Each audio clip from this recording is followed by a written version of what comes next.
Going to tackle the last substance. We're going to talk about the all-arounders, the psychedelics. So let's go ahead and get started. There we go, psychedelics.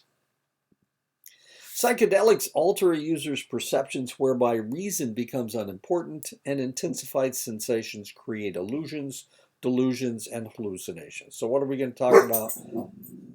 We're going to talk about marijuana. We're going to talk about LSD. We're going to talk about peyote, actually. Psychedelic fungi and plants have been used by humans since Neanderthals. And of course, Neanderthals were what, 15, 20,000 years ago. Amanita mushrooms have been used in India for 4,000 years. Belladonna has been used since ancient Greece. Marijuana was snorted in ancient China. LSD in the form of rye fungus, ergot, was consumed in Renaissance Europe. Psychedelics are readily used today in several forms and have waxed and waned in their popularity over the years. MDMA, 2.3% of high school seniors used it in 2000. By 2003, MDMA use was down to 1.3%. LSD, 4% of high school seniors used it in 1995. By 2006, only 0.6% used it. Marijuana, 37.4% of high school seniors used it in 1979. By 1992, it was down to 11.9%. By 1999, it had risen to 23.9%. By 2006, the percentage had gone down to 18.3%. Marijuana is used the most among whites. Marijuana is used the least among blacks. Hispanic use is somewhere between those other two groups.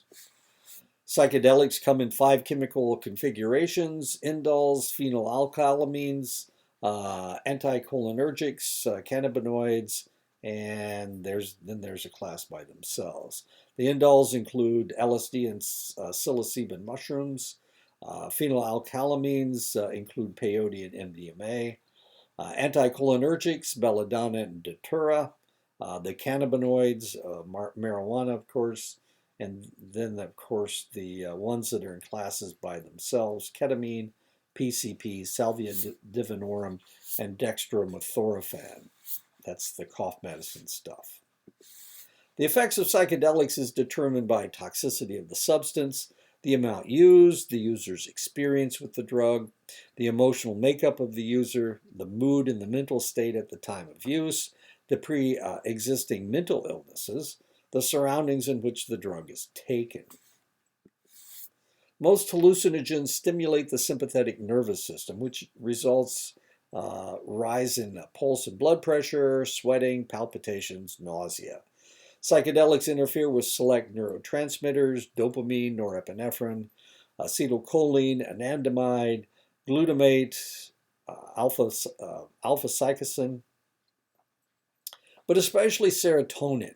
Serotonin, what we try to raise in order to make people happy. So psychedelics should make you really happy. The problem is it causes a downregulation of serotonin receptor sites. So unless you're stoned, dude, unless you're using the drug, then you're probably pretty depressed. Whoops. Psychedelics greatly affect mood because serotonin is amply represented in the limbic system. Stimulation in the reticular formation in the brainstem tends to overload the sensory pathways, making the user acutely aware of all sensations. Overstimulation of the visual and auditory centers may cause auditory stimulation to jump to the visual pathway so that music might be seen and sights such as colors may be heard. This crossover sensation is referred to as, of course, synesthesia. An illusion is a mistaken perception of an external stimuli. LSD and most psychedelics cause illusions. A delusion is a mistaken idea or belief that cannot be swayed by reason or other contradictory evidence. LSD and most psychedelics cause delusions. A hallucination is a sensory experience that does not come from external stimuli, but is perceived as coming from an external stimuli. Mescaline, psilocybin, and PCP cause hallucinations. LSD, psilocybin mushrooms, ibogaine, morning glory seeds, dimethyltryptamine, foxy, AMT, and ayahuasca are the indole psychedelics. These substances create mental interaction by inhabiting the serotonin receptor sites, especially the 5-HT2A sites. This affects your sleep, your mood, your anxiety level. It can form hallucinations and illusions. LSD, lysergic acid diethylmide, also known as sacrament, acid blotter, barrels, orange sunshine, illusion, and window panes. Window panes is a special type. It's window panes is LSD that is mixed with strychnine to get it into your system faster. It takes LSD a bit of time to get into your system. LSD is a semi-synthetic chemical compound found in the ergot fungus found in some cereal grains, but especially in rye. This substance was first isolated from the ergot fungus in 1938 and synthesized. LSD failed as a psychological enhancement substance in psychotherapy and as a treatment for alcoholism, but it has made a comeback. So there are some people that are using it. Along with the magic mushrooms, the hallucinogenic mushrooms. They are making they're starting to be used in psychotherapy again. It was purchased by the CIA, LSD was purchased by the CIA, and it was experimented with for its use as a truth drug or a mind control drug in a program referred to as MK Ultra. It failed, strangely enough, and there were they did some really odd things. They went into the subway system in Philadelphia, and they sprayed LSD, and then they watched the people, and it actually didn't do anything. It takes too long. The idea was that if you sprayed this stuff over an army, then the army would start tripping out and they wouldn't be able to fight. That was the idea behind the MK Ultra program. They were trying to create an aerosol that they could use to knock out an army. It didn't work. One of the CIA's researchers was Harvard professor Timothy Leary. Leary discovered its psychedelic properties by accident and then experimented on purpose. It was Leary who gave LSD to the rest of the world. LSD was made illegal in 1966. The MK Ultra program started right after World War II, and it was dumped in the early 60s. But by that time, in the 50s, Leary had worked with it, and he started doling it out to people. And so by 1966, there were enough people that had used LSD, and it had caused enough trouble that they made it illegal in 1966. LSD is easily manufactured, though it has mostly come from the San Francisco Bay Area of Northern California. It takes a very small amount of LSD to produce a reaction. The entire U.S. Uses less than 11 pounds of LSD in any given year. The chemical is usually dissolved in alcohol and placed on blotter paper for consumption. 10 to 50 micrograms are the usual dosage on the blotter paper. And when I was working in the laboratory, we couldn't detect LSD. There was just not enough of it in somebody's system. So how are you going to get this stuff out? Well, the only way that at that time, the only way we could tell if somebody was on LSD was to draw cerebrospinal fluid. And of course, you don't want to do that on everybody. It's very painful to get a CSF specimen. You have to draw it out of their spinal column, and of course, that's fairly painful. Anyway, so that was the only way we could test for it. Now they can test for tiny little chemicals, and so they're able to find LSD. The popularity of LSD has waxed and waned. It was popular in the 1960s and 1970s as hippie drugs to get in touch with yourself, dude. The drug became less popular in the 1980s, but made a comeback as a rave drug or supplement to ecstasy in the 1990s. A drug raid in Kansas virtually took the drug off the street and made it too expensive for ravers to afford. Its popularity today is with the same rave crowd for people who want to experience a high. LSD is used in such small amounts that it is not normally detected by standard drug testing. You have to specifically test for it, and it's a fairly involved process. But you can find LSD in somebody's system now. It was very difficult before. You had to draw a CSF specimen, and you were primarily people don't like having their spinal column punctured. About the only way you could find it would be in during autopsy, and of course that's one way to do things. LSD is remarkably potent, creating a reaction with 25 1/millionth of a gram. It causes spaciness, decreased perception of time, mild euphoria. It effects appear about 15 to 60 minutes after ingestion. This is one of the reasons to use the strychnine to get it into your system faster. Sometimes you put it just takes a little bit of LSD, but how much strychnine do you use? And that was the question. I've actually been involved in a situation where two young ladies took window pane, and one of them actually poisoned herself to death. The other one was in a coma for about for a couple months, but that was ugly. That was not a lot of fun. Once you take strychnine, there's no way to get it out of your system, and that's the reason she died. One of them died because they were so tiny.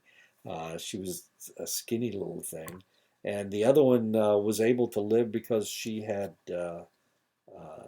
had more fat in her body. The effects peak at 2 to 4 hours. The effects last 6 to 8 hours. User returns to their normal state after about 10 to 12 hours. Withdrawal from LSD is more a mental state than a physical dependence. They may experience a downer afterwards because they've increased their serotonin level. The human body tries to regulate itself by downregulating the serotonin receptor sites, and that's where the downer comes in. Now the normal amount of serotonin in your system can't find receptor sites because you've downregulated the serotonin receptor sites, and they don't get depressed. They just have a downer. They just feel sad. You cannot overdose on marijuana. You also cannot overdose on LSD, and you can't overdose on psilocybin. But you can overdose on nitrous oxide. Oops, I'm sorry. You can overdose on kava kava, dimethyltryptamine, ketamine, of course, rohypnol, that's the date rape drug, mescaline, that's peyote. Codeine is an opiate. MDMA is your rave drug. Cocaine, you can overdose on cocaine. Of course, you can drink too much alcohol. Dextromethorphan is the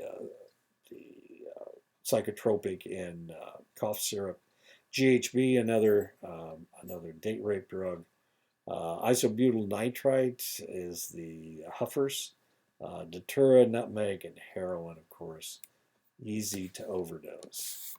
LSD effects include rise in blood pressure and heart rate, a rise in body temperature, dizziness, dilated pupils, sweating, after image light trails known as trailing phenomena, sensory distortions, seeing sounds, feeling smells, hearing colors, dreaminess, depersonalization, altered mood, impaired concentration and motivation.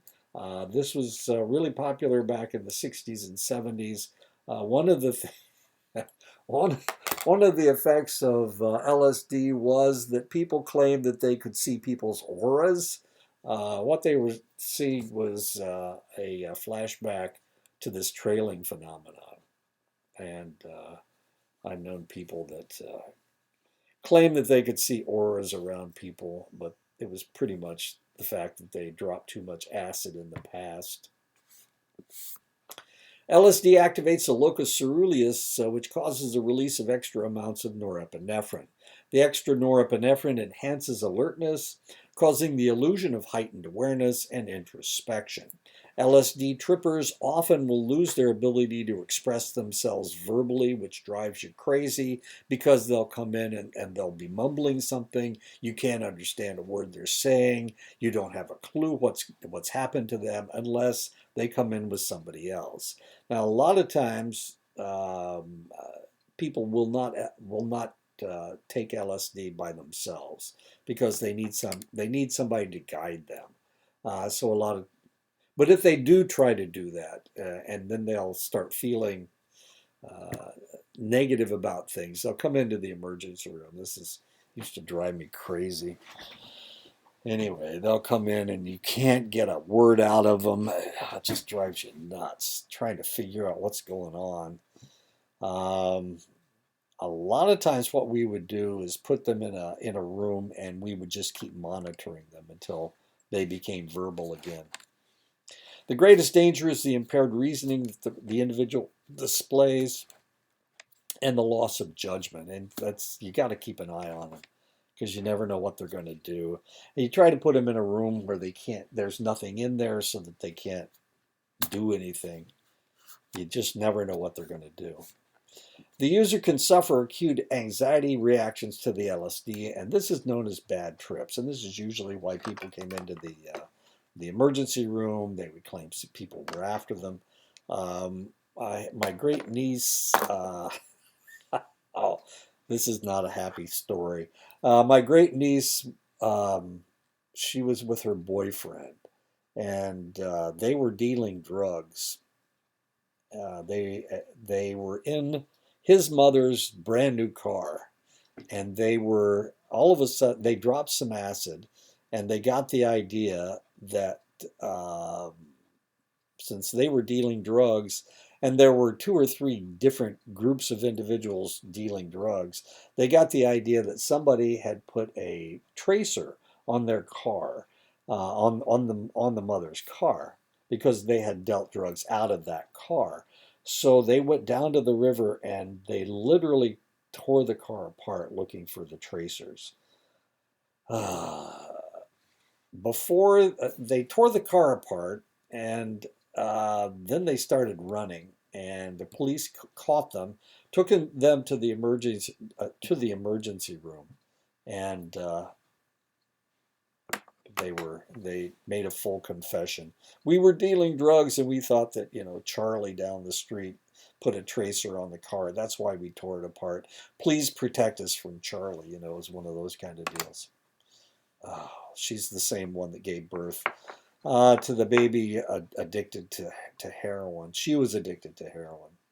She had taken LSD. Real cool niece. Lucky me.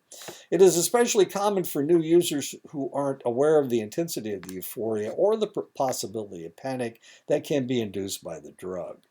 My parents were not wealthy. They were okay. They were well off.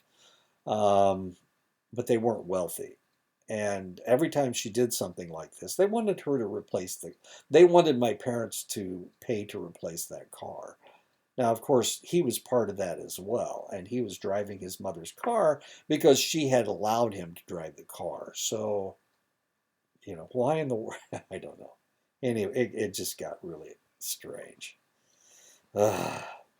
Depersonalization, acute anxiety, paranoia, fear of loss of control, delusions of persecution, feelings of grandeur.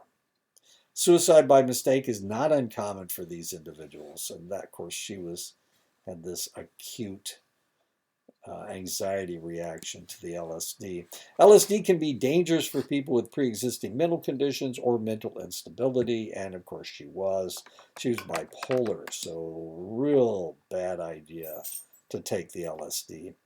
Using LSD can aggravate the already existing conditions, leading to more severe mental disturbances. Use of LSD has also been led to experiencing their mental illness at a younger age. LSD can lead to relapse for an individual recovering from a psychotic episode or major depression, and that's another problem. Now remember, major depression, we try to increase the serotonin level. LSD increases the serotonin level, but the problem is that it downregulates your serotonin receptor sites, and that's where the relapse comes in. Individuals without mental illnesses might be thrown into temporary but prolonged psychotic reactions or severe depression that requires treatment. Some individuals have been known to experience prolonged trips that can be emotionally crippling and last for years. And it really all depends on what type of mental makeup we're dealing with. Hallucinogen persisting perception disorder, HPPD, is re-experiencing mental flashbacks of sensations from a previous trip. That's the flashbacks that are so famous. It is usually from a bad trip. You almost never flash back good trips, pleasant trips, pleasant LSD experiences. It's always bad trips. HPPD can occur months or even years after the last use of LSD. The flashbacks recreate the original experience and can be triggered by stress, use of another psychoactive substance, or exercise. Usually it's another psychoactive substance. So you're smoking a joint, and all of a sudden you have an LSD flashback. And so, of course, when it first occurs, you think it's the marijuana that's causing the flashback, but the reality is it's just a flashback that has been triggered by the marijuana. And of course, exercise can do that. Runner's high, you've heard of runner's high. HPPD, and that'll kick them into a flashback, as weird as that may seem.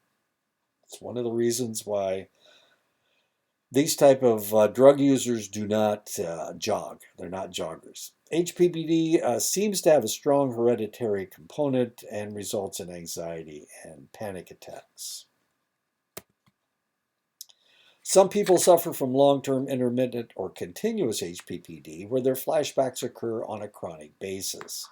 This type of HPPD may resolve itself in 5 years, or it may persist indefinitely, resulting in difficulty reading, memory problems, color confusion, halos around objects like people, auras, get it? Visual after images, trails, there's your auras again. Intensified colors, macropsia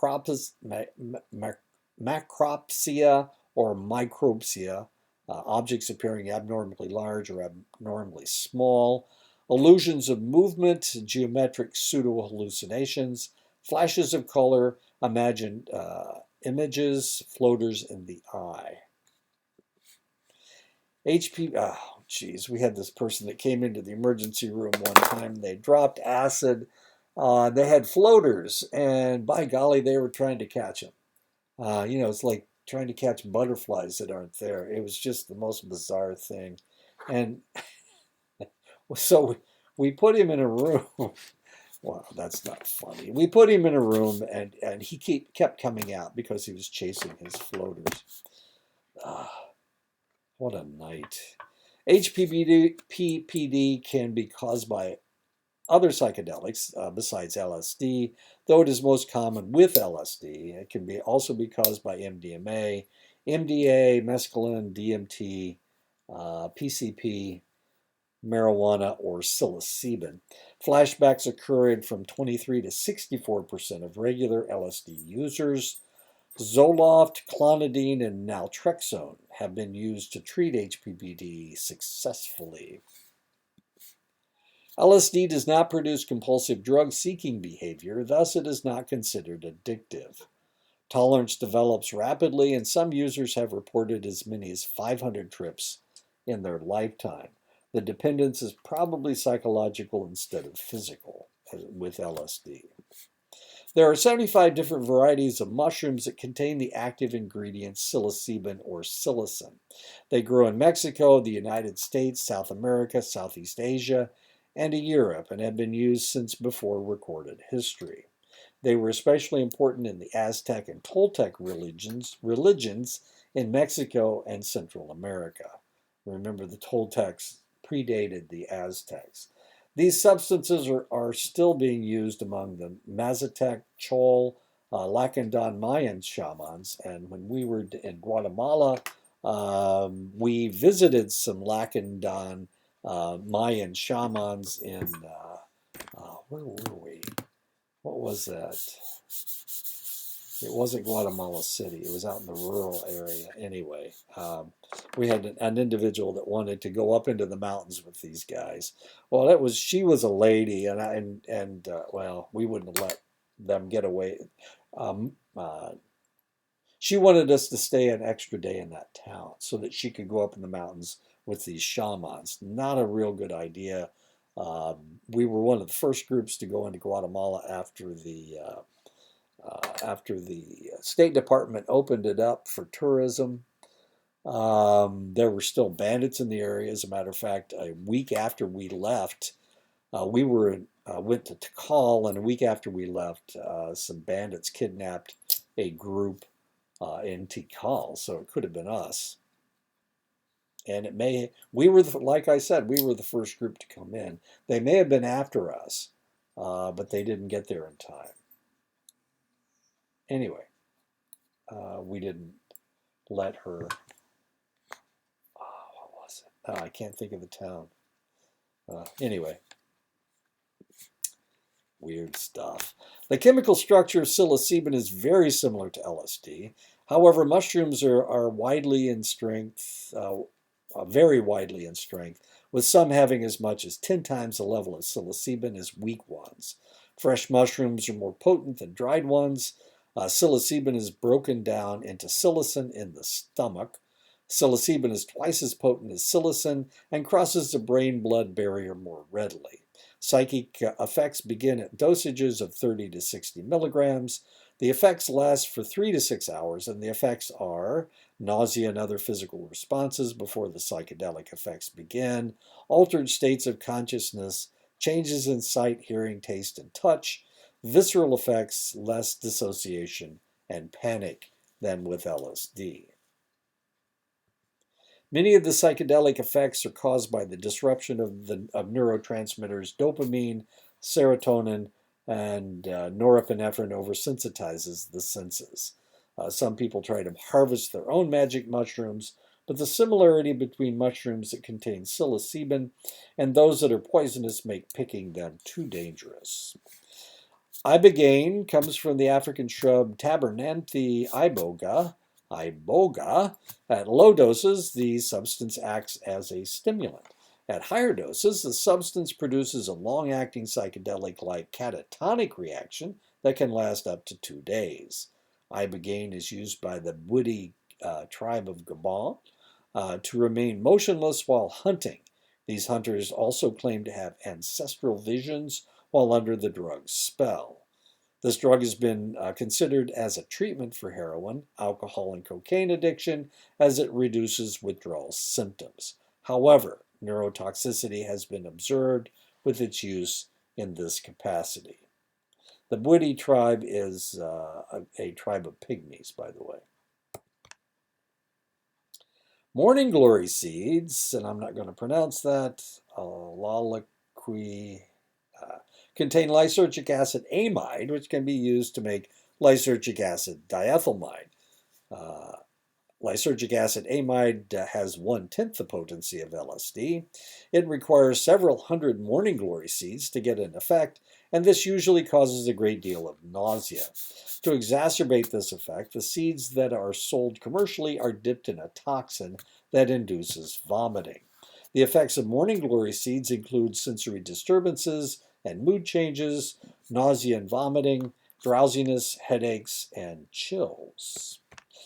Dimethyltryptamine, DMT, was first synthesized in 1931 and was found in several South American trees, vines, shrubs, and mushrooms. The psychedelic substance in DMT is similar in structure to psilocin and is usually smoked, snorted, or injected as it is deactivated by stomach acids and causes visual hallucinations and loss of awareness of the individual's surroundings. The high lasts for 10 to 60 minutes. A similar response comes from the venom of the Sonoran desert toad. And you guys live in the Sonoran Desert. Foxy and AMT are two psychedelic tryptamines. These drugs aren't very popular, but have been found in raves in Arizona, California, Florida, and New York. The effects of the tryptamines are similar to other rave drugs: euphoria, empathy, visual and auditory disturbances. Formication, itching, where you scratch yourself. What happens is your hair follicles stand on end, and it feels like somebody is crawling on, or something is crawling on you, and so you itch until you destroy that hair follicle, and that causes a crater in your arm or wherever you're itching. Paranoia, emotional distress, nausea and vomiting, and diarrhea. The effects from small doses will last 3 to 6 hours, and heavier doses 12 to 24 hours. Foxy and AMT. Ayahuasca, or yage, is a psychedelic drink made from the bark, leaves, and vines of Banisteriopsis, a species of the Amazon jungle. This drink causes intense vomiting and diarrhea before it deposits the drinker in a dreamlike state for 10 hours. Select tribes of natives in Peru, Brazil, and Ecuador use the drug for divination, prophecy, sorcery, and medicinal purposes. Cults have sprung up in Brazil around the use of this substance. The active ingredient is indole alkaloid harmaline. Phenylcalamine psychedelics. This group of psychedelics are related to adrenaline and amphetamines, though their effects tend to last longer. The best known phenylcalamine psychedelic is peyote, or mescaline. Mescaline is the active ingredient in the peyote cactus and the San Pedro cactus. The use of this cacti for religious insight and rituals dates back 4,000 to 5,000 years among the native tribes of Mexico, Central and South America. In North America, 50 tribal groups were still using the drug for religious purposes into the 20th century. In 1996, the Supreme Court ruled the peyote usage by the Native American Church of North America was protected by the Constitution. Mescaline is found in the small gray-green crowns of the peyote cactus. They can be used dried or fresh. The buttons can either be eaten or boiled in a tea. The mescaline is bitter and nauseating and may take as many as 7 to 8 buttons to elicit a response. The effects can last up to 12 hours and results in colorful visions and hallucinations.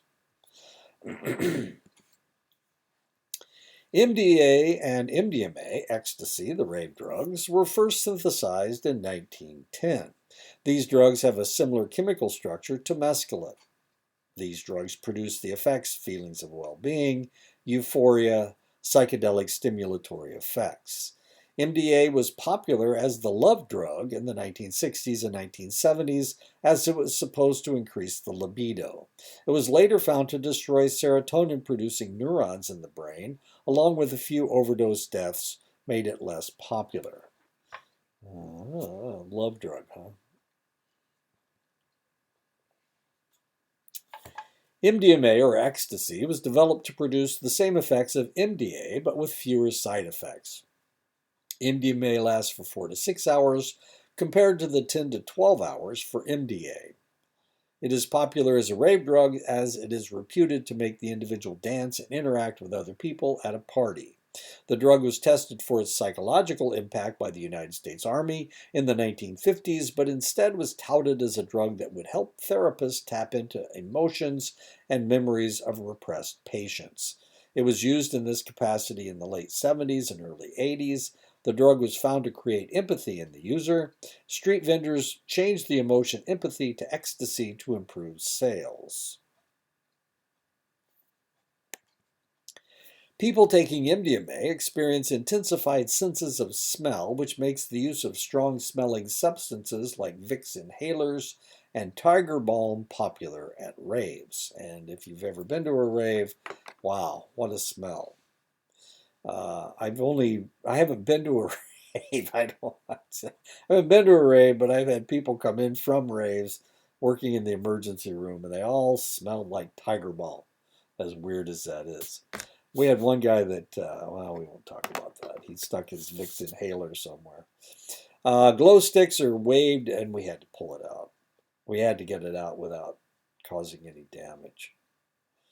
Glow sticks are waved in front of ecstasy users to create a. I don't know how I got it in there. I have no idea. Glow sticks are waved in front of ecstasy users to create a mesmerizing effect. MDMA tablets cost pirate manufacturers from 50 cents to $2 to make, but sell for as much as $10 to $70 depending on the market. DEA reports that 30 to 50% of MDMA sold isn't MDMA at all. A lot of times it's amphetamines, a lot of times it's histamines. The effects of MDMA are similar to amphetamines that begin to appear about 30 minutes after ingestion. Increased heart rate and respiration, excess energy, fainting, sweating, chills, hyperactivity, tightening of muscles, especially jaw muscles, and clenching of teeth. And this is one of the reasons why, if you've ever been to a rave or you've ever been around people that are raving, they have baby pacifiers hanging down, and they'll put that in their mouth when they clench their teeth. Their jaw muscles will clench, and they have to have something in their mouths to keep from breaking their teeth. Lollipops, of course, are hard, but yeah, tooth damage is not that uncommon.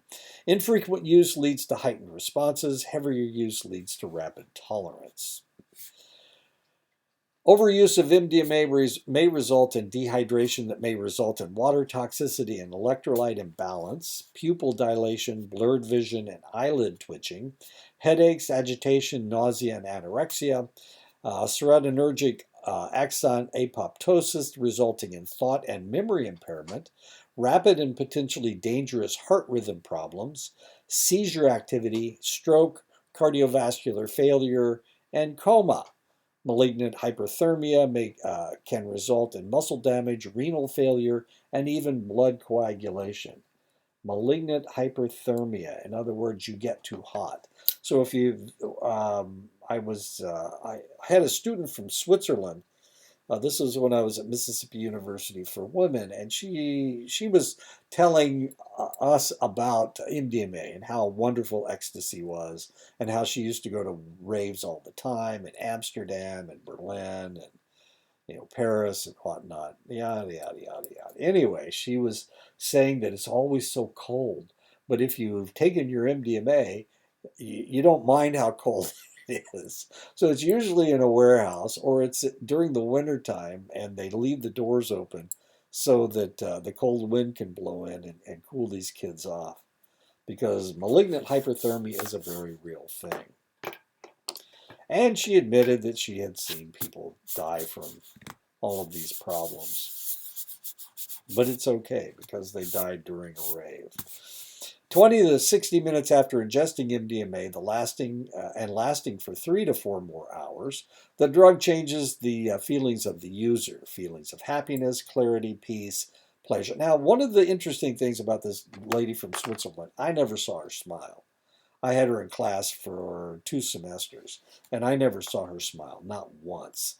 Um, it was really strange, and the reason she wasn't smiling may have been because what does MDMA do? It increases your serotonin level, and she had raved all over Europe, and so her problem may have been that she had her serotonin receptor sites had downregulated, and it made her grouchy. She was not a happy lady.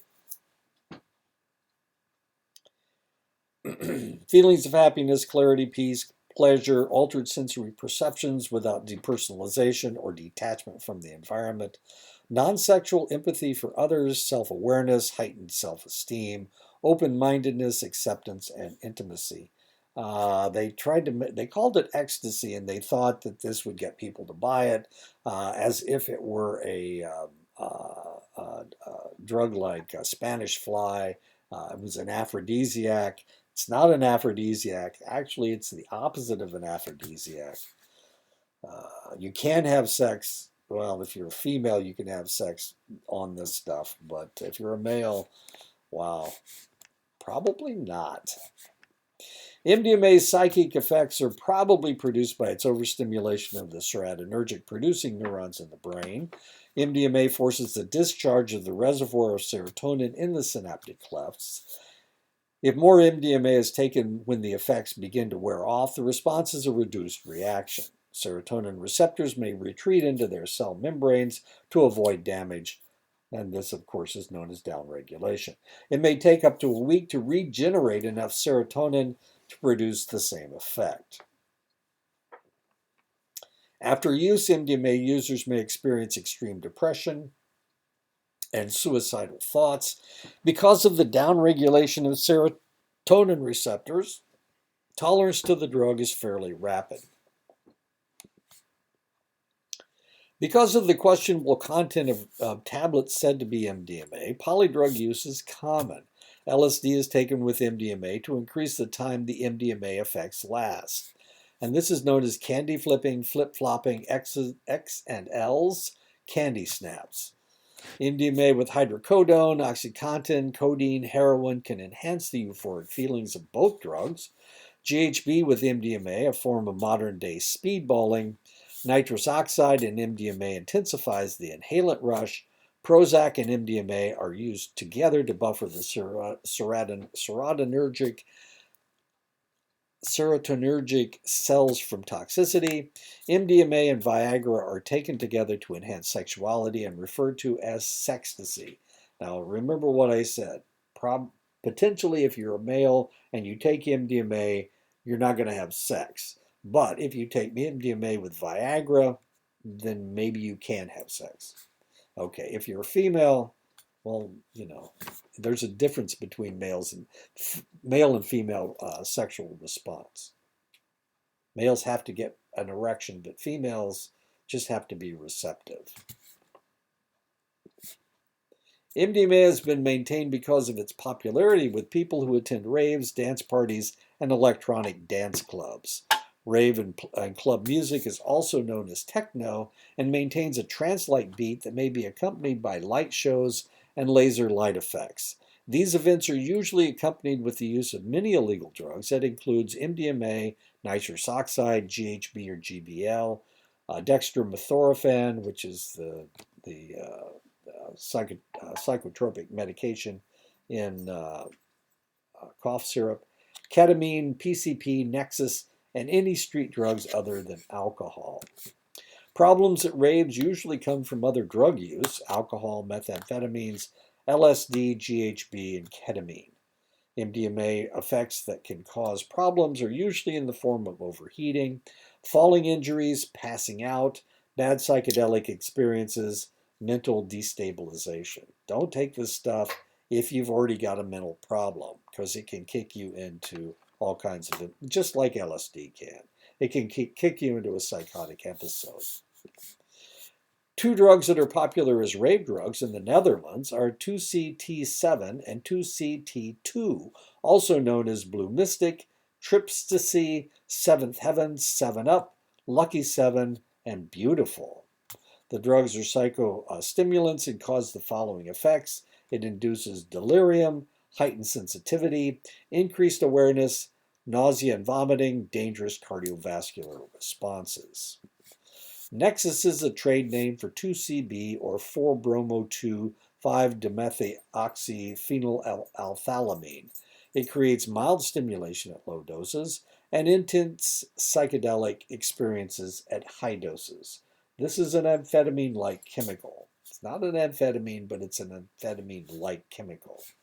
STP is the street name for that substance, 2,5-dimethoxy-4-methylamphetamine, and is also known as DOM, serenity, tranquility, and peace. It is similar to MDA as it produces a 12-hour intoxication that results in intense stimulation, mild psychedelic reactions. It is notorious for producing bad trips, STP. Now, what is STP? STP is actually a car additive, but it's not this stuff. It's just the same initials, the same acronym. PMA or 4-MA is the street name for paramethoxyamphetamine. Its stimulant effects only last an hour and leaves the user with a sudden rise in blood pressure, distinct after images, pins and needles tingly feeling like a chill or a person's hair standing on end, seizures, hyperthermia, coagulation of blood, muscle damage. Good stuff. Bromo dragonfly is also known as bee fly and fly. It is a powerful hallucinogen that has a longer duration than any other hallucinogen, sometimes lasting for days. It produces hallucinations, delusions, and memory loss. Belladonna is a small plant found throughout the world that has been used for eons by women wanting to make their eyes more striking. It dilates the pupils. Belladonna is Italian for beautiful woman. Belladonna blocks acetylcholine receptors in the central nervous system to produce delirium, inability to focus the eyes, tachycardia, intense thirst, hyperthermia to the point of death, hallucinations, separation from reality, sleep for up to 48 hours. Belladonna is also known as when it flowers, it's known as the amaryllis. Jimson weed is a psychedelic plant found throughout the United States where its seeds are eaten, brewed into a tea, or the leaves are made into cigarettes and is also known as thornapple, angel's trumpet, Jamestown weed, madapple, moonflower, and stinkweed. I just saw this stuff this morning when I was taking a walk.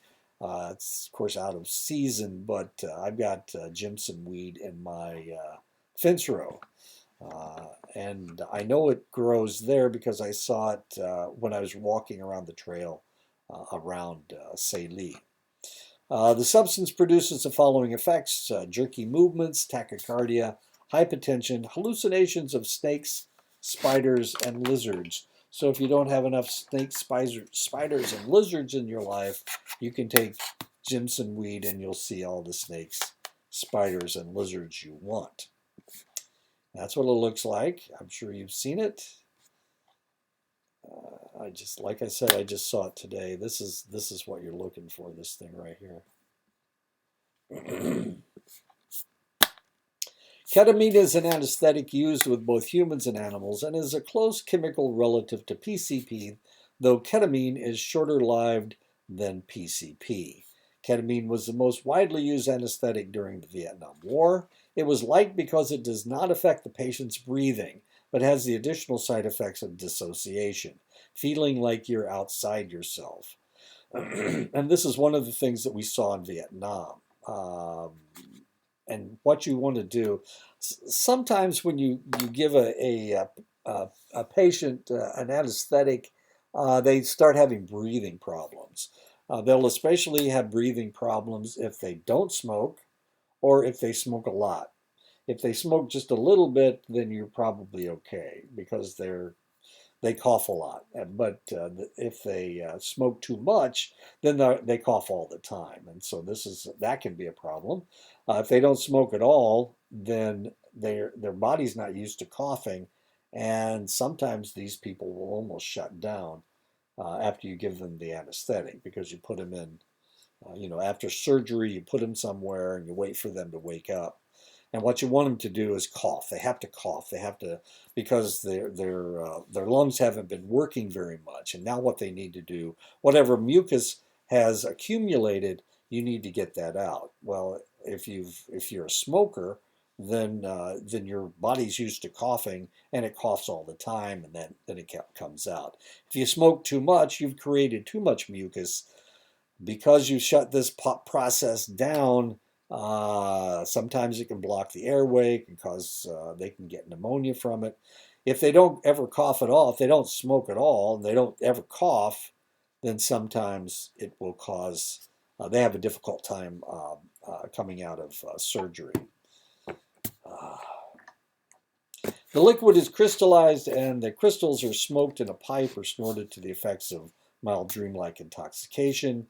Sensation of mind-body separation, dizziness, free-floating giddiness, slurred speech, impaired muscular coordination. So that's why ketamine was so popular. They didn't have to worry about the smoking. They didn't have to worry about whether they could cough because it didn't mess up their breathing. But other anesthetics, especially your opiates, affect your breathing, and that's good and bad, I guess. And that's what it looked like in Vietnam. And that's what the surgical greens look like in Vietnam, as weird as that is. So when I was in the military, all the surgeons had these greens. As weird as that is. Heavy doses of ketamine produce the psychedelic experience known as being in a K-hole, where the individual feels as if they are having an out-of-body, near-death experience of depersonalization, hallucination, delirium, bizarre or mystical experiences. They can feel no pain, respiratory depression, increased heart rate and blood pressure, combative or belligerent behavior. And this was the problem with ketamine in Vietnam. They would come out of the anesthetic and they would sometimes be combative or belligerent. They can go into convulsions, but they rarely go into coma. All that stuff isn't that bad, except for the combative and belligerent behavior. So they normally don't use it today because some guys, when they come out of their anesthesia, will become combative and belligerent. And they rarely do that with opiates. Phencyclidine hydrochloride, PCP, was developed in the 1950s as a general anesthetic for humans.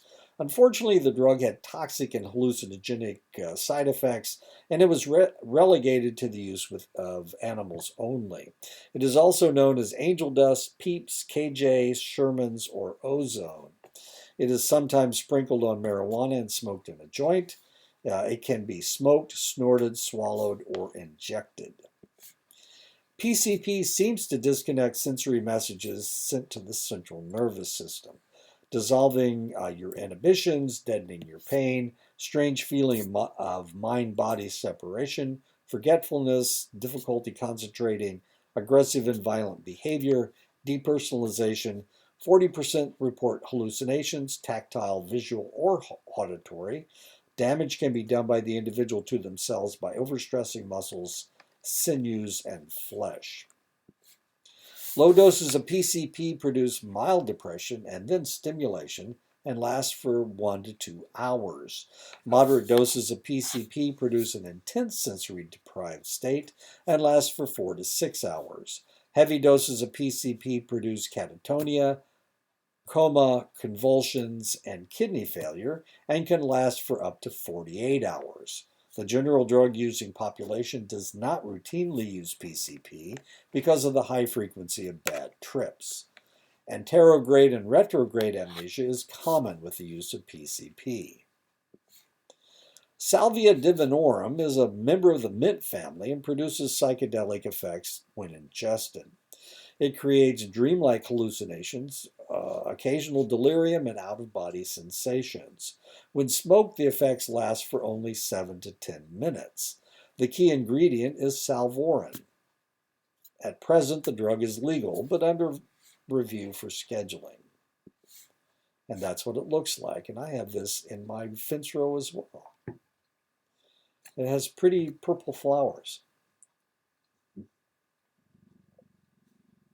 And it smells like spearmint. Amanita mushrooms have been used for rituals as far back as Neanderthal man. The mushroom causes dreamy intoxication, hallucinations, delirious excitement, physical toxic effects that can be deadly. The effects start 30 minutes after ingestion and last for 4 to 8 hours. Active ingredients resemble the inhibitory neurotransmitter GABA. Too much of the mushroom will make the user sick as if they have food poisoning, which is always fun. And that's what it looks like. Amanita mushrooms. Dextromethorphan is the active ingredient in many cough syrups, including Robitussin DM, Coricidin, and Romalar. 10 to 15 times the recommended dose can give the user euphoria, mind-body separation, auditory and visual hallucinations, loss of coordination. It dilates your pupils. It decreases your orgasm, nausea and upset stomach, itching rashes, fever, tachycardia, acute anxiety, and panic reactions. Oh, that sounds like fun. And that's what it looks like. Nutmeg and mace come from the nutmeg tree. In heavy doses, they can cause mild floating sensations to full-blown delirium. Such heavy doses do have their price: bad hangovers and severely upset stomach. This combination is rarely used outside of prisons where other psychedelics are unavailable. And that's what mace looks like. It's a protective layer around the nutmeg nut. Marijuana, cannabis, or hemp plants are used to make powerfully strong fibers for rope, edible seeds, oil that can be used as a fuel or lubricant, medicinal substances. It is illegal in most countries around the world. Cannabis is a plant that was developed in China and spread throughout the world for its medicinal properties and powerful fibers. Cannabis appears in writings from ancient China and India. In India, it appears in the Vedas as a divine nectar. Cannabis is in the form of hemp. Cannabis in the form of hemp was brought to the United States before the Revolution to grow for the ships of the Royal Navy. George Washington worked to expand his holdings to grow more and more hemp for profit. Hemp wasn't used for its psychoactive effects until after World War I, when migrant workers from Mexico introduced smoking the wacky weed to other poor migrant minority groups. The psychoactive properties of marijuana became popular during Prohibition, when the still legal pot was smoked for its psychoactive effects by those who sought a new high. In 1937, marijuana was declared illegal. Hemp was legally grown during World War II, and the government even experimented with cannabis extracts to produce a truth drug. Hemp is legally grown in France, Italy, and Yugoslavian countries, England, and Canada to make paper, textiles, and rope. Marijuana is legally used in the Netherlands in coffee shops. 160 million people worldwide use some form of marijuana. Going into the 1960s, only 2% of the people in the United States had tried an illegal drug. However, the counterculture movement in the United States that grew out of the civil rights and anti-war movements of the Vietnam era increased drug experimentation exponentially. By 1979, 68 million Americans had tried marijuana, and 23 million used it on a monthly basis. Attempted control of the substance waxed and waned over the years, but a resurgence of marijuana prohibition in the 1990s led to a marked drop in its usage. By 1992, just over 7 million people reported using marijuana on a monthly basis. By 2005, the number of monthly marijuana users doubled. In 2005, 3,200,000 people used marijuana on a daily basis. So what do I need to tell you? I need to tell you that I joined the military in 1971 and got out in 1983. And during my time in the military, one of my jobs was collecting drug urines. And so that was one of the things that I did. So while everybody else was smoking pot, I was in the military testing people to see if they had it. We couldn't actually detect it in urine. We tried to find a drug test. So the reality is, and I hate to tell you this because there is a negative connotation to it, but I was a narc, was one of my jobs when I was in the military. I collected drug urines from people. So there you go. I was the one trying to figure out who these kids were that shouldn't be out there trying to fix airplane engines. Because if they were, and they were smoking pot, then the probability that they did it correctly was probably not real high. Anyway, that was my job. Every year, 80,000 emergency room visits occur because of marijuana usage. So irritating. 44% of male adult arrestees test positive for marijuana. 32% of female adult arrestees test positive for marijuana. 57% of juvenile male arrestees test positive for marijuana. 32% of juvenile female arrestees test positive for marijuana. The plant grown to make fiber is low in psychoactive substances and is referred to as hemp. And I've got one of these damn things in my fence row, and I've been trying to get rid of it. You got to dig it out, and it goes way, way down. I can see why they make rope out of it, because you can't pull these suckers out of the ground. The plants grown to produce psychoactive resins are referred to as marijuana and are low in fibrous structure, and that would be it. That's why I know it's hemp. It's hemp because I can't get it. I can't pull it out of the ground. I can pull other weeds out of the ground, but I can't pull it out of the ground. If it was looking like this and it was that flimsy, I could get it out of the ground. But it's not. It's hemp. It's not marijuana, and that's what it looks like. Oh, wait a minute. That's what it looks like. It's tall, it's long, and it's fibrous. It's nasty, and it stinks. Street names for marijuana include pot, muggles, 420, Mary Jane, griffa, bud, herb, chronic, dank. African black is a type of marijuana. Panama red's another type. Acapulco gold is another type. Another nickname for it is grass, leaf, ganja, charas, sins, weed, dope, dubage. Dakine, Maui Wowie is another type of marijuana. Humboldt green is another type of marijuana grown in Humboldt County, California. BC bud, BC stands for British Columbia bud. It's another type of marijuana. And Buddha Thai is a really strong marijuana that comes out of Thailand. Marijuana comes in 3 distinct species, but hundreds of hybrids. Cannabis sativa is the most common species. Grown in tropical, subtropical, and temperate regions, it grows 5 to 20 feet tall. Plant grows from 1 to 5 pounds of buds and smokable leaves. Cannabis indica grows in Southeast Asia. It's shorter and bushier plant and is generally stronger smelling. It is usually grown to produce hashish.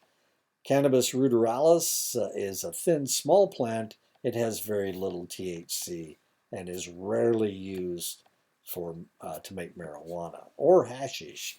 Most marijuana is grown using the Sinsemilla growing system, where male and female plants are separated before pollination can occur. By removing the plants before pollination, it can take place. The plants produce no seeds, and the THC is stronger. This method is used with both the cannabis sativa and indica plants. Dried marijuana leaves, buds, and flowers are crushed and rolled into cigarettes known as joints. Marijuana can be smoked in pipes. In India, marijuana is divided into 3 different strengths depending on the part of the plant smoked. Bhang has the lowest potency and uses the stems and leaves. Ganja is stronger and is from the stronger leaves and flowering tops. Charas is the concentrated resin and is the most potent. And that's Bhang. That's what Bhang looks like. That's what Ganja looks like. And that's what Charas looks like. Looks like rat turds, doesn't it? Depending on the region of the country, only 10 to 50% of marijuana consumed in the United States is homegrown. Since you're so close to the Mexican border, probably most of the marijuana in Arizona comes across the border. Most of the marijuana being smoked is smuggled in from Mexico and is either grown in Mexico or Colombia. In the United States, inventive growers have gone to more and more creative ways of producing their product, from growing fields of the plant in the wilderness back areas of national forests to growing plants in grow houses using grow lights and hydroponics. Now you'll you're probably wondering, why in the world are we still doing these kinds of things? Why do we still have renegade growers, since it's legal in 20 states? I think it's the number's 20. Anyway, why are they still doing this? And their answer is they don't want to pay taxes on the marijuana. So they'd still grow it illegally in national forests and in grow houses. The typical marijuana plant contains over 420 chemicals. 30 of them have been found to be psychoactive. The most potent chemical is delta-9 tetrahydrocannabinol. When ingested, the psychoactive chemicals in the marijuana are converted by the liver into 60 other metabolites, some of which are psychoactive as well. Only about 20% of the THC in the joint is retained by the body, but the longer the smoke is held in the lungs, the more THC that is absorbed, and the stronger the high. Modern marijuana contains as much as 4 to 25% THC, as compared to the 1960s when people first started smoking this stuff en masse, and then the average was only 1 to 3%. So all these crazy hippies that are going, dude, we got to get marijuana legalized, they don't understand that the marijuana that they smoked back in the 60s ain't anywhere close to what's being smoked now. Most of the research from the past is based on the weaker marijuana, and this is part of the problem. So as time goes by and we do more and more research, we're finding out more negative things about marijuana. And it's actually stronger now than it was before. That's like doing all of your research on beer and people that are taking shots of tequila. That's the reaction, the difference between the reaction. 12 ounces of beer, it's 3.2% alcohol. Tequila's about 50% alcohol. That'd be 90 proof. Yeah. Much of the researchers' surprise, marijuana has its own receptors in the brain. Much to researchers' surprise. Or at least that's what researchers thought when they discovered new receptors in the brain when doing marijuana research in the 1990s. Hence the name endogenous cannabinoid neurotransmitters, or CBs. The first endogenous neurotransmitter that was found to occupy the cannabinoid receptors was anandamide. CB1 receptors are found mostly in the brain, the hippocampus, the amygdala, the basal ganglia, including the nucleus accumbens, and the cerebellum. CB2 receptors are found mostly in the immune system and lower body. CB1 receptors are in the areas that integrate sensory experiences with emotions, controls learning, controls memory, controls a sense of novelty, controls motor coordination. Opioids and cocaine overdoses are dangerous because they suppress the heart rate and respiratory functions of the brainstem. At the same time, it is almost impossible to overdose with marijuana because the anandamide receptors that it utilizes merely increase or decrease our minds to sensory inputs. Marijuana is a vasodilator and so causes bloodshot eyes when it is used. This often leads to conjunctivitis. It also causes physical relaxation or sedation, some pain control, coughing from lung irritation, an increase in appetite, small to moderate loss of muscle coordination, increased heart rate, decreased blood pressure, decreased eye pressure, decreased nausea, decreased ability to track movement, and afterimage of a moving object. Now, this doesn't sound that bad, does it? Well, don't try to play softball if you've been smoking pot. I think I've told you the story about we were playing against this one team and they were good. It was a co-ed tournament. This was in Havre, Montana. It was a co-ed tournament, and boy, I'll tell you, the first time we played those guys, they just beat us up one side and down the other. Well, the next time we played them, it was a round robin tournament, and it was a 24-hour tournament. So we played all night. So the next time we played them like at 3 o'clock in the morning. Well, half of them had been smoking pot. So when the game started, we thought, oh, geez, they're going to knock us out of the tournament. So we started playing the game, and since they had been smoking pot, they couldn't catch the ball. They couldn't even the pitcher, first pitcher that they had couldn't even catch the ball. They had to roll the ball back to the person, and of course they couldn't pitch either. They kept walking people. It was a 3-2 tournament, so you only got one pitch. And we almost killed this one lady playing third base. The pitch, I was the one that did it. The pitch came in, and I just drilled it down the third base line. She was standing there, and it was right to her. I mean, it was right to her. Hit her in the face.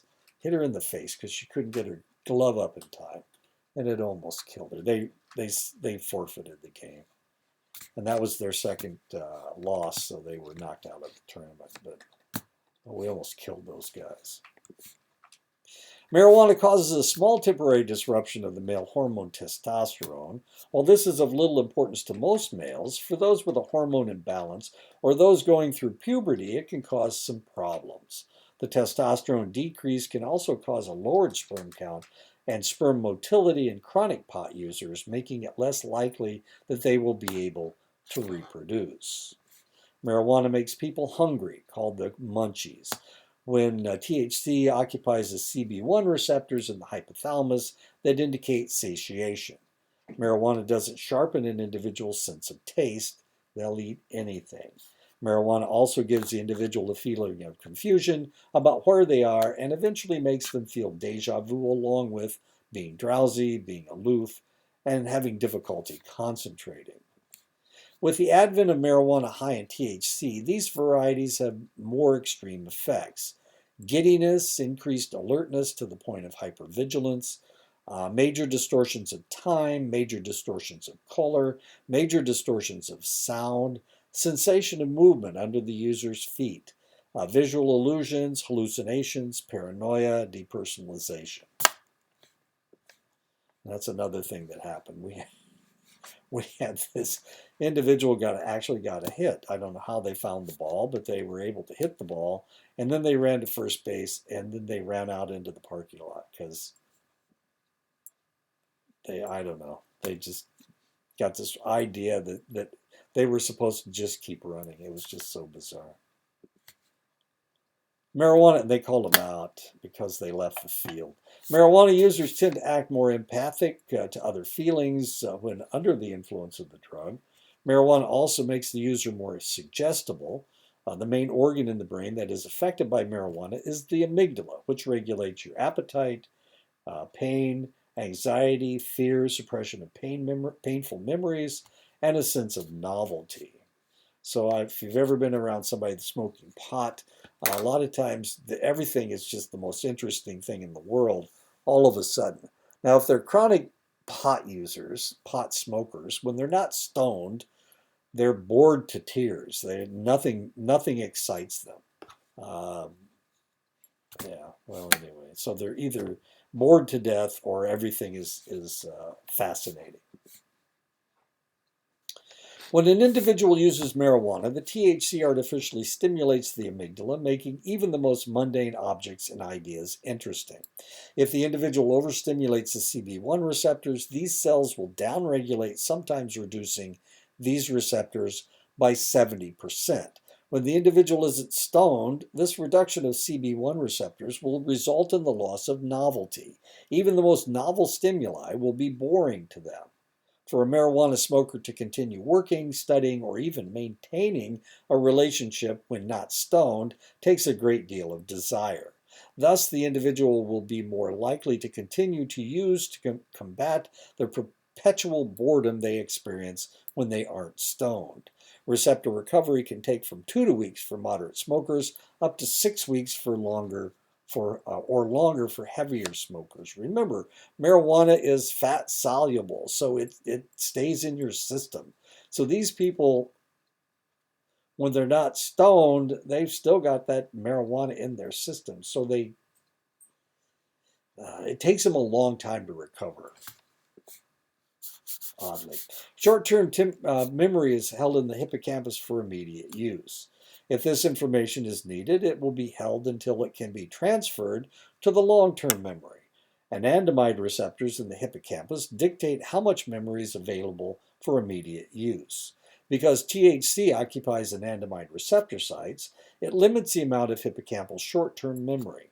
The user may lose significant chunks of their lives while using because of the memory impairment caused by the THC. Marijuana slows learning and disrupts short-term memory, but doesn't affect long-term memory, though it does disrupt memory in general, attention span, and cognitive functioning. Oddly, users may feel that they are thinking deeper. They're not. When the brain is developing, there is an explosion of the connections and synapses among the nerve cells in the frontal lobes around age 12. A great deal of pruning of these connections and synapses will take place through the next 10 to 12 years, depending on the used or unused connections will be broken and discarded. Depending on use, unused connections will be broken and discarded. Sorry, I misread that. Heavy marijuana usage during this time frame will change the brain structure because of the distorting effects of marijuana. The individual may develop an impaired ability to determine danger, to organize, and to prioritize. Marijuana and MDA use is especially destructive for memory. Marijuana tends to give their user a distorted sense of time, and this is known as temporal disintegration. While this effect may help with dull, repetitive jobs, for more complex jobs like studying, the individual may become easily bored and quit. Temporal disintegration is part of the most debilitating aspects of using marijuana, along with impaired judgment and short-term memory loss. Multiple and interactive tasks can be impossible for these individuals. Distortion of time, impaired judgment, and short-term memory loss will be evident in the individual's behavior for up to 7 days after use. By 28 days, the individual has returned to what passes for normal with these select individuals. Research into the effects of smoking marijuana on the respiratory system indicates that smoking 4 or 5 joints is as destructive on the mucous membranes and the lungs as smoking a pack of cigarettes. This is because marijuana isn't regulated as to its growth and refinement and is rarely filtered. Chronic use of marijuana can lead to chronic coughing and bronchitis. The most damage is done to those individuals who smoke with both marijuana and cigarettes. Marijuana smokers have increased mucus-secreting epithelial cells, but decreased cilia to expel the excess mucus. For those who smoke both cigarettes and joints, they lose all the cilia on their mucous membranes, meaning that they will have to cough to expel the mucus. While researchers have found that there is no link between marijuana and lung cancer, they have also discovered that marijuana suppresses the anti-tumor immune response, leading to a greater probability of developing tumors, including breast tumors. Marijuana has also been found to increase replication of HIV, accelerating its progress, even though they use it for people who are suffering from HIV as far as pain control is concerned. And it also increases their appetite. Because of its capacity to suppress the immune system, users tend to be more susceptible to colds, flu, and other viral infections. The immunocompromised are not advised to use marijuana. Marijuana routinely increases select mental problems, paranoia, anxiety, and depression. If a person is on the edge, the confusion and depersonalization of THC will very often tip the scales in a negative direction. Individuals who maintain a paranoid mindset while smoking marijuana might have exacerbated reactions with stronger blends or other drug mixtures. Tolerance to marijuana occurs very rapidly. Often new smokers will experience inverse tolerance where they actually become more sensitive to the marijuana and have heightened sensations with less smoking. Marijuana effects last from 4 to 6 hours, but the substance may be detectable for up to 28 days and actually will stay in the body for up to 3 months. Because of the length of time it takes to rid the body of the substance, withdrawal from marijuana doesn't start until a longer period after abstinence.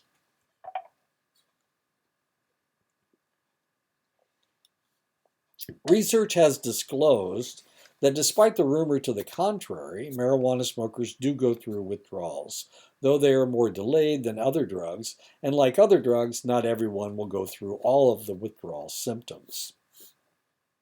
Everyone will have craving. Other symptoms include anger, irritability, anxiety, and or aggression, aches, pains, and chills, depression, inability to concentrate, slight tremors, sleep disturbances, decreased appetite, and stomach pain, sweating. Unlike most other drugs, marijuana has a stronger psychological addiction than physical addiction. Marijuana has just as strong chronic and compulsive use as any other drug. Unfortunately, marijuana's reputation is that it is non addicting, leading people into illegal usage and destructive circumstances with the idea that because it is less addictive, the behavior is all right. Adolescents are very sensitive to peer pressure. People who smoke marijuana tend to hang around other people who smoke marijuana because this crowd has a more rebellious nature than, say, the chess club. Drugs tended to be around for the cool people to try. In this way, tobacco, alcohol, and marijuana are gateway drugs to heavier drug use. People who develop a pattern of use at an early age restructure brain cells toward continued addictive use. Tolerance of less serious drugs may lead to a desire to refine that high. Researchers have found that almost everyone in treatment programs have started with the big three. Marijuana use by 17 gives a 2.7 to 5.2 greater chance of heavier use.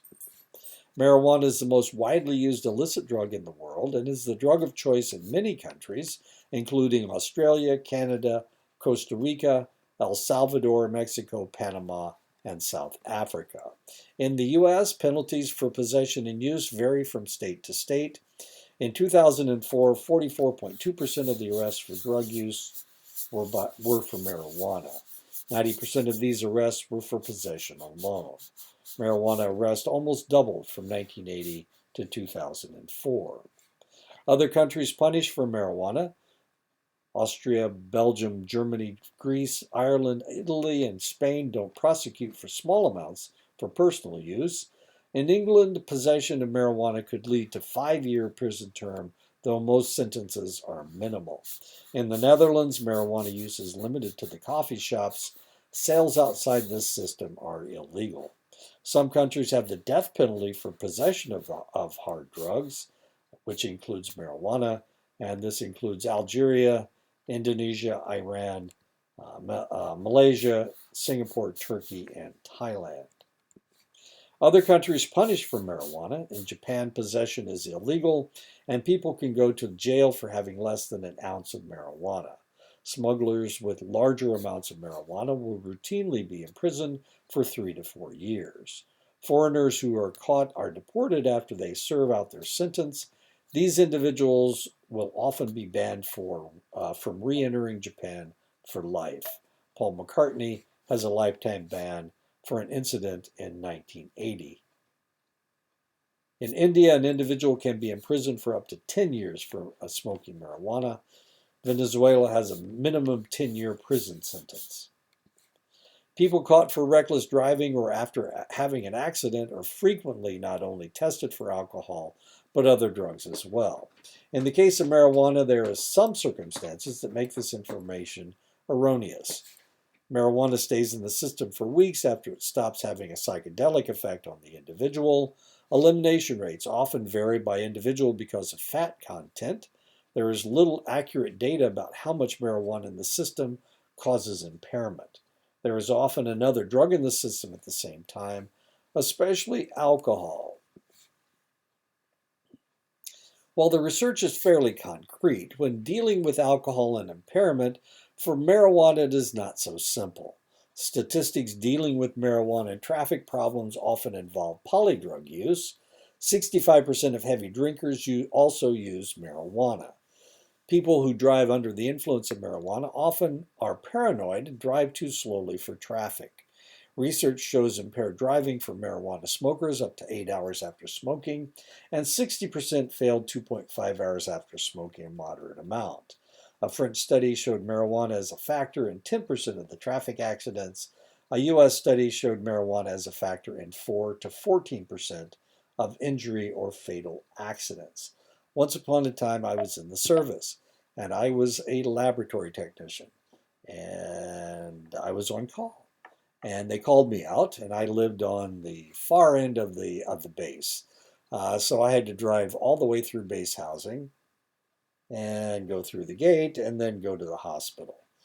And it usually took me, I don't know, 5, maybe 10 minutes to get there.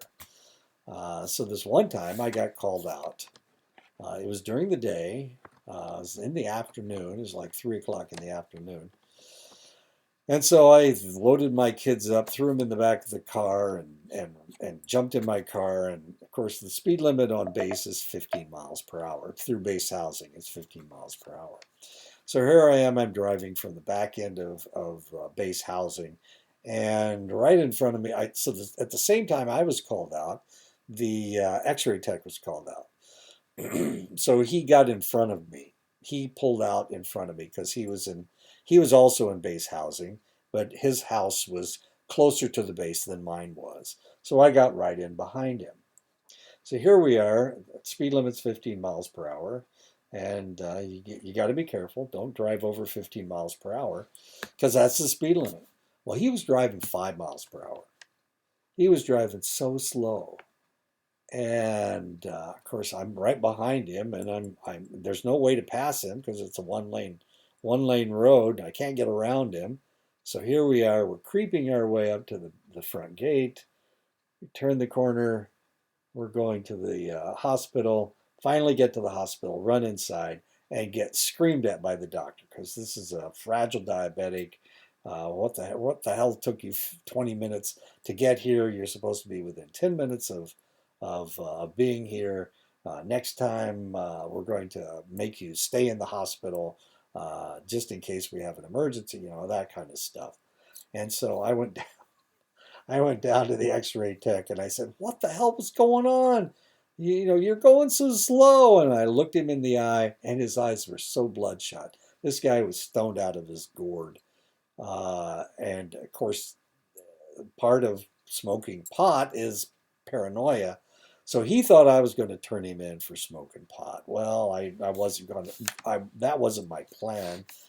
He was our quarterback on the hospital's football team, and I certainly was. And he was also the forward on the basketball team. I wasn't going to turn him in. Anyway, weird stuff happened after that. He put a hit out on me because he was afraid I was going to turn him in. I didn't turn him in. I didn't get killed. Everything turned out. Eventually, one of the other football players talked him out of or pulling the hit on me. Anyway, that would have been ugly. Anyway, so I had to drive 5 miles an hour behind some guy that was stoned out of his head. Most drug urine tests place the cutoff for marijuana use at 50 nanograms per milliliter. For long-term smokers of marijuana, this amount of drug could be found in your system as long as 3 weeks after the last use. It would take a total of 6 weeks for a heavy smoker to test completely negative. First-time or infrequent users should be able to test negative 24 to 48 hours after use. The Olympic Committee sets a cutoff of negative at 15 nanograms per milliliter. Marijuana and its extracts have been used medicinally since the beginning of recorded history. It's been used as a muscle relaxant, as an analgesic or painkiller, as an appetite stimulant to control spasms and convulsions, to calm anxiety, to treat asthma, to treat jaundice, beriberi, and ague, to stimulate childbirth, to relieve coughs, to treat withdrawal from opiates and alcohol, as an antibiotic. Ague, they've had an outbreak of ague in Bangladesh, strangely enough. Modern medicine uses marijuana or its derivatives to treat glaucoma, nausea and pain, to subdue uncontrolled movements, multiple sclerosis, to stimulate weight gain for wasting illnesses such as cancer and AIDS. Unfortunately, abuses of the system have led to limitations on acceptance of marijuana for medicinal purposes. Marijuana and its derivatives contain tetrahydrocannabinol, have been incorporated into select pharmaceuticals. Dronabinol or Marinol and Sesamet are medications containing THC that can be given to individuals for nausea and pain control. My sister was dying of cancer. She had uterine cancer, and they were giving her all kinds of interesting drugs. Call from Karen. Shit. That's it. Okay, I'll talk to you guys later.